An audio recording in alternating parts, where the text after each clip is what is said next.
Alright, I want to do a video on this thing real quick to go over all the stuff I found and have done to this thing so far and document what all I've done. So we'll start up here at the front. So it had these lights down here, and I've been trying to figure out how to turn them on since I got the truck. There's some switches and things in there, and I couldn't figure out how they turned on or whatever. So another thing I had noticed was there was the tails of zip ties just hanging all down under here, and that really bothered me. So when I crawled under there to take my little cutter things, the close cutters for the zip ties, and trim all those things, I found these light things, look like LED flexible things or something. And immediately my first thought was, well, all this has to go. So I started cutting, and they were held in with little Phillips sheet metal screws. So I started undoing and pulling those things off and trimming the tails off all the zip ties that were all under the truck for everything.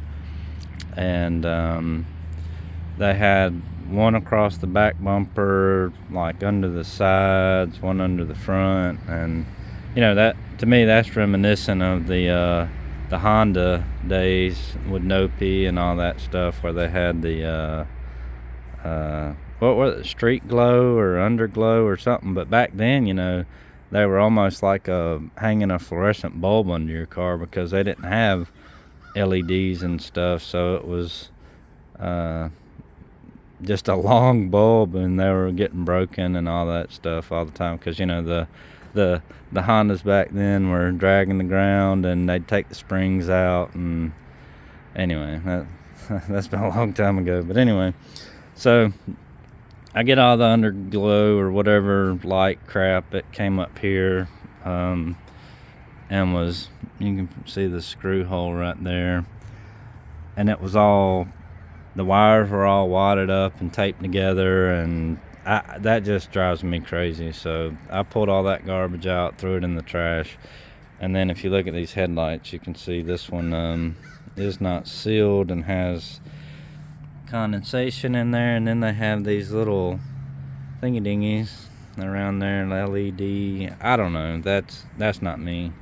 But they had all these, again, wiring and contraptions and boxes and all this garbage, and then it was all under the jack here, and over to this headlight and everything. And again, I don't like abandoned stuff just hanging out on the vehicle, so all that stuff had to go. So I started cutting, and all that stuff went away. And then, so back to the little lights here, I was like, well, why in the world do these things not turn on? So I followed the wires that they had, and the black electrical tape was my first sign. So then we get under here, the wire came under this headlight and disappeared. So I thought it came up in here again and went to one of the switches in the truck and turn on. And the light turns on the switch. I have no idea what it's doing, but based on what I've seen now, I will not be touching that switch ever again. I'll probably be pulling the dash and disconnecting whatever it goes to, and cease and assist on that. But so what they had done is they had a blue speaker wire. It was pretty heavy gauge, taped, twisted, 3 wires twisted for each one, because it's 2 lights. So all 3 wires twisted and taped down here, and they ran under. And then they had stripped back the wires on this corner light here, and had wrapped the wire around the stripped wire on this little marker light, and this tiny little wire, and then they had taped it up. So when the parking lights were on, these should have been on. Well, they weren't. So I disconnected it, came up here and touched the battery, and they didn't come on. And then when I got down here, I realized that, there is a positive and negative, and you do have to press the right ones together. So when I flipped the wires, then the lights came on. So I was like, okay, cool. So what I did, I came back down here, took off all the tape, wired it together, soldered it, heat shrunk it, tidied all that up, and then I ran a wire down and my ground and grounded it to the frame, and then I came up here and did a relay. So now I'm taking the signal wire from the low beam to the relay to turn on the light. So that's how that's set up now. I know that these trucks, well, my O2 that I had, when you turn the headlights on, it turned the headlights on, and then when you pulled the knob out, it turned on the fog lights. So it saves me a step. But I was thinking, I don't know what this truck is, because I don't know. But it being a 550, the pictures I had found and seen of it prior to were, it was a white 550 with no bed on it. And I don't know, it was probably a basic work truck or something, and then they probably put this interior in. It's my guess. I have no idea. But it might not have had the stuff for the fog lights, because this, again, I don't know. I guess this is a 05, 06 front end, but my 02, it had factory fog lights. So I don't know. But anyway, they work now. I got all that taken care of. Got all the unnecessary things taken out from under there. And also, since this being a 99 truck, you actually have to turn the headlights on, and that's something to get used to again, because now, even my 03 2500, it has automatic headlights, so it has, that dinger in there certainly lets you know that you forgot them on. But I ordered it's called a Hydra chip, I think it is, and it's reminiscent again of the old days. 25 years ago, I was a big Mustang guy. Me and my dad and my family, we had about 25 Mustangs, and 60s. We didn't have anything in the 70s. We had 80s, 90s, and early 2000s back then.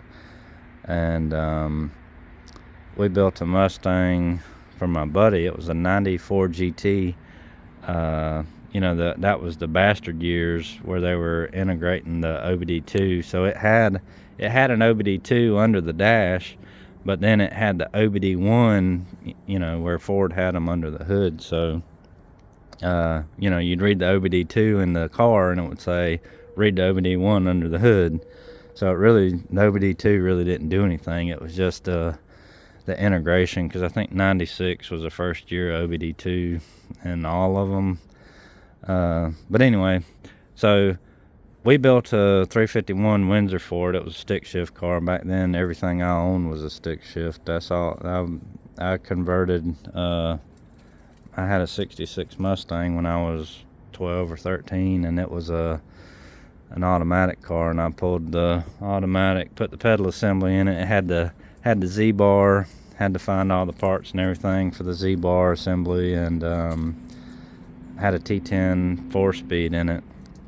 But anyway, so we built this 94 GT for my buddy, and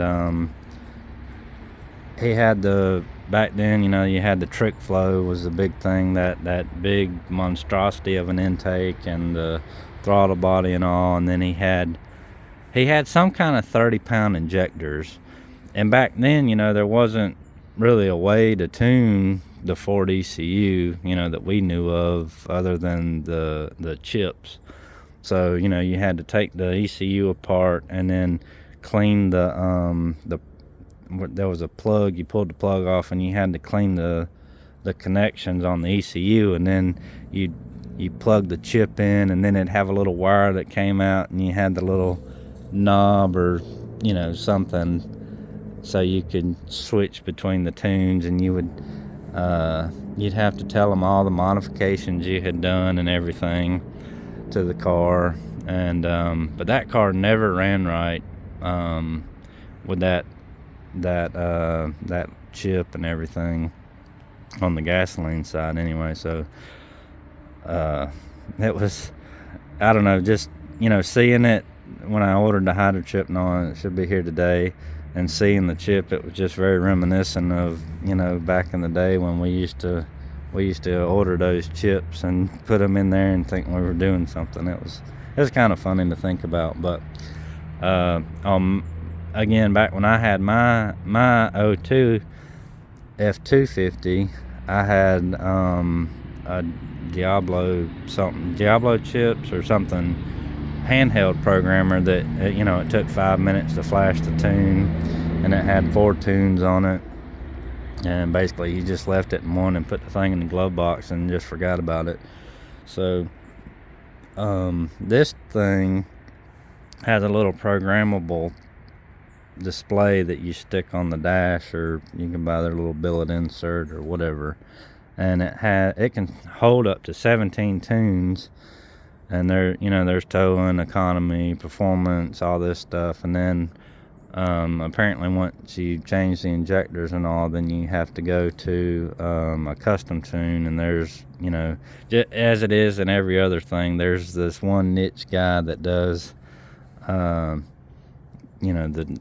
the tunes for these trucks or whatever. So there's a couple niche guys that do tunes for these things. So it already has an intake, cold air intake on it, and it's actually pretty nice. The filter was absolutely filthy. I cleaned it the best I could, blew it out and sprayed it down and rinsed it and all that stuff. And the other day when I came out, the water pump's leaking, so me and the guy with the Impala in there, we're about to go to Summit and get some more parts to finish his exhaust, and then I'm gonna get a full 4-inch exhaust for this thing because it still has a stock downpipe on it, and that's bothering me. So we got to get rid of that.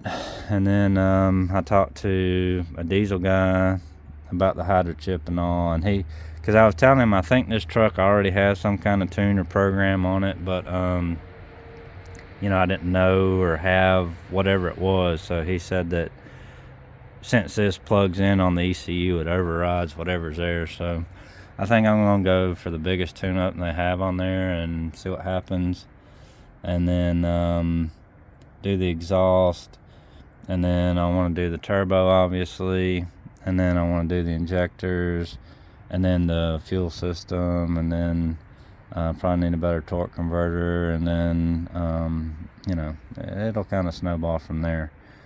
But that's where we're at with it. So I'm really excited about the hyper, or the whatever that thing is, the chip thing.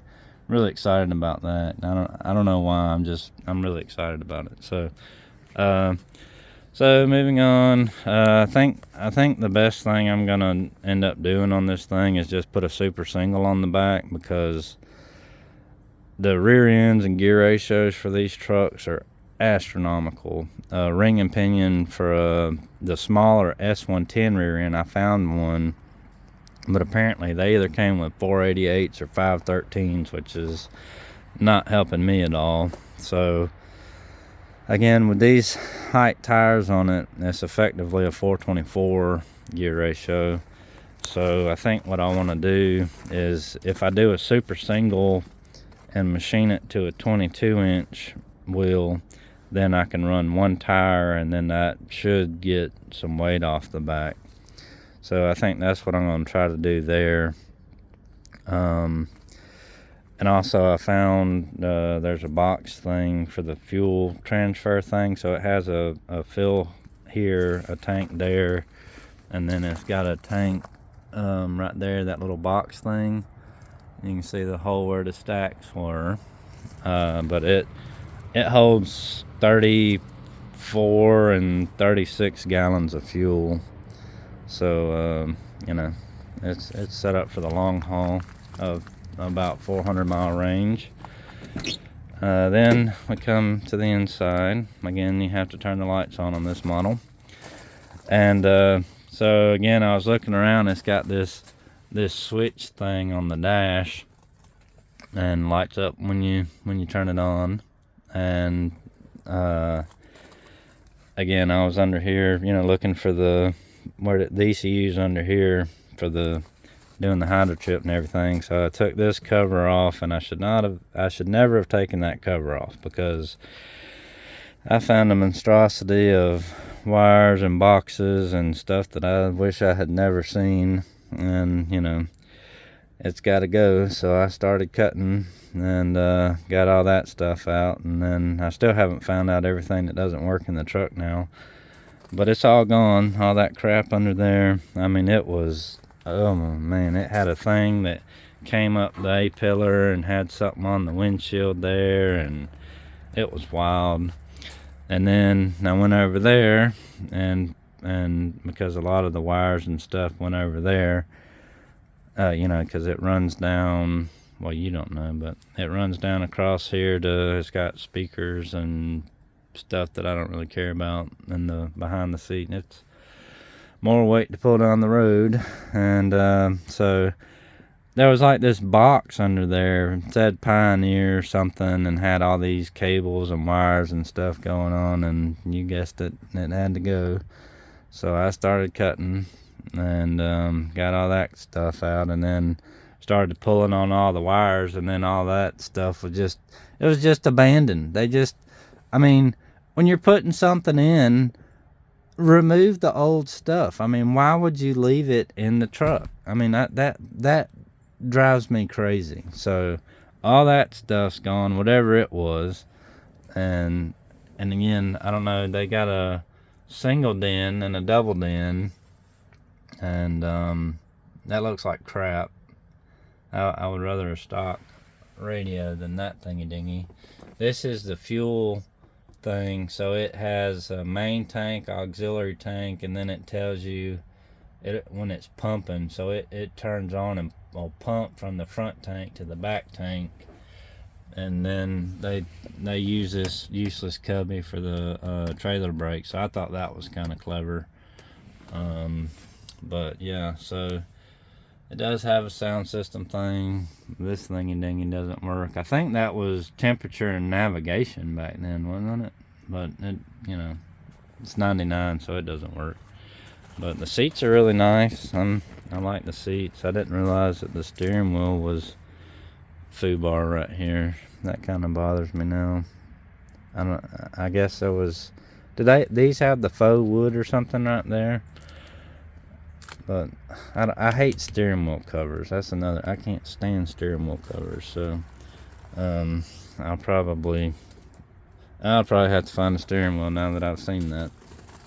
You know, it's got these little speaker things here, and I don't know, that's one of the things I never got in, because it added weight, and you're trying to go fast, weight doesn't help you.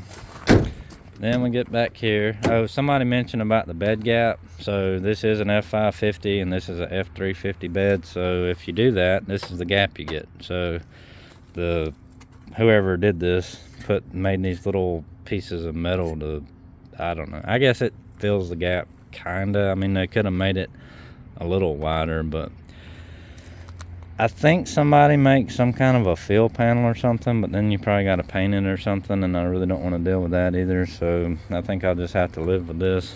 And then we get back here. I don't know if I can do this one-handed. Hold on. Alright, there we go. So it has, what do they call it, music? It has stuff, speaker things in the back. Again, I don't really care about, but it has it. And then again, I haven't looked at the wiring on it, but what little my buddy that knows more about this stuff than I do saw, he said it looked like the rest of the things I found on the truck, so no surprise there. Back seat's nice. I don't know if this is factory interior or if it's been covered or what. I wonder if it doesn't have cup holders. Oh, that's because this thing, I think it had, that's what these things are for. I think it had a cup holder up here or something. But anyway. So, yeah, that's where we're at on this thing. Just lots and lots of wiring nightmares and failures in life. Bad choices. It's all come to this. But I don't know. I mean, I kind of like the truck. you know, again, when I had my F250, I would have loved to have had something like this. You know, I love this front end, you know, because back then I saw that there wasn't anything newer. And then, you know, my buddy's dad had a dually. It was a 350 though, and it was on stock wheels and tires, and I think it had a 410 gear. And I loved that truck. I mean, it towed so well, and it was just, you know, from what I remember, it was a really nice truck, and I really enjoyed driving it. And then, you know, I get this thing, and it's just, you know, I guess so much time has passed that it's not the same anymore or something. But I don't know. We'll continue down the rabbit hole for a little while until something changes. But, you know, again, I want to do the things that I want to do on it to try to get it a little better and see if I can get it to where I like it and all. I haven't checked the fuel mileage on it because with 70 gallons of fuel, I can't count that high as to how much that would cost to fill it up. So the last time I put fuel in it, it went over $100 in the front tank, which was 28 gallons, and then I didn't want to put any in the back tank. So yeah, so I need to know the fuel mileage because that is kind of important to me. But when I looked it up, you know, what is a 99 F550 getting? It said 9 miles to the gallon. I was like, oh crap, what have I done? So I thought Clifford was bad with, you know, almost 12 miles to the gallon.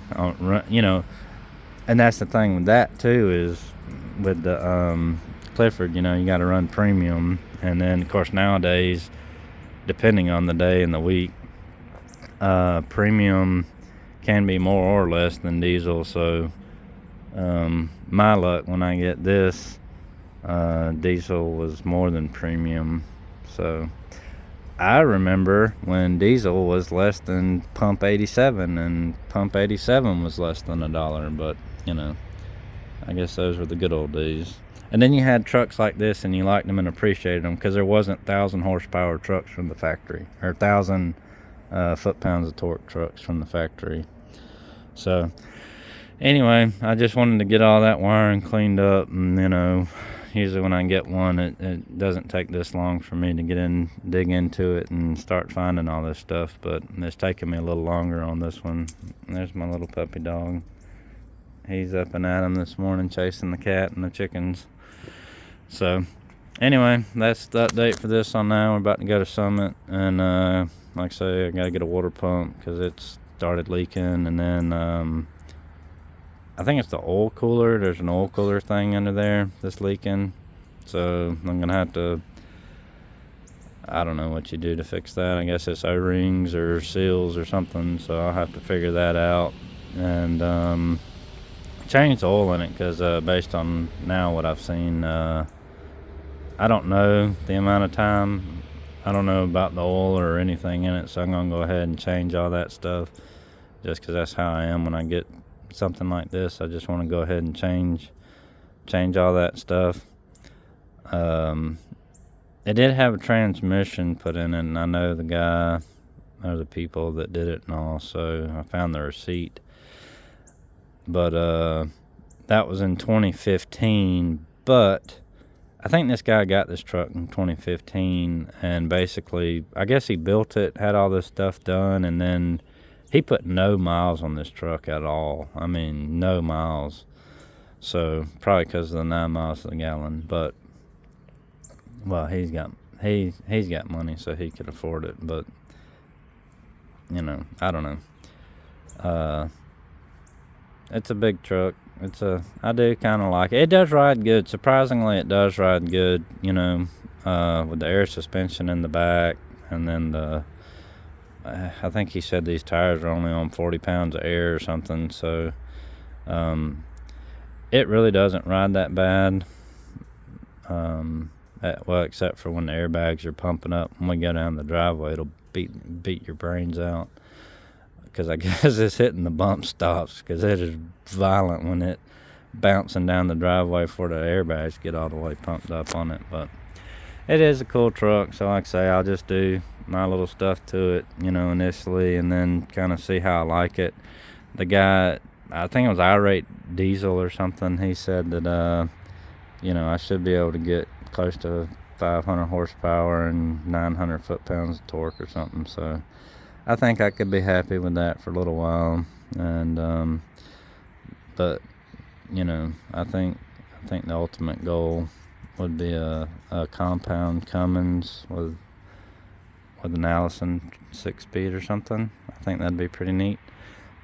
Not very cost effective, but I do think it'd be cool, and I do want to do one, so this would be the perfect platform for it. So anyway, that's it for now.